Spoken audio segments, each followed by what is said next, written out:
అధ్యక్ష, దేశ స్వాతంత్రం తర్వాత విద్యాలయాలు పాఠశాలలు కొంత మెరుగుపడ్డాయి అధ్యక్ష.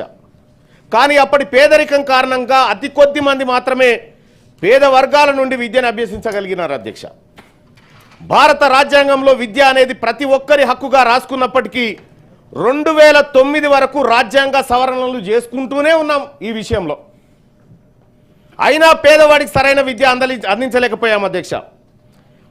దీనికి అంతటి కారణం ఎవరు అధ్యక్ష? పాలకులం మనమే కదా అధ్యక్ష. ఈ పాపం మనదే కదా అధ్యక్ష. ప్రపంచంలోనే మొట్టమొదటి విశ్వవిద్యాలయం ఏర్పడ్డ మన దేశంలో ప్రస్తుతం 1250 యూనివర్సిటీలు ఉన్నట్టున్నాయి అధ్యక్ష. ఆ 1250 యూనివర్సిటీల్లో ఏ ఒక్క యూనివర్సిటీ కూడా ప్రపంచంలో టాప్ 200 యూనివర్సిటీల జాబితాలో లేదు అధ్యక్ష. మన యూనివర్సిటీల పరిస్థితి ఆడికి దిగజారిపోయింది మొత్తం. ఇంకా టాప్ 200 అంటున్నా కానీ అది 260 దాకా ఉంది ఇంకా.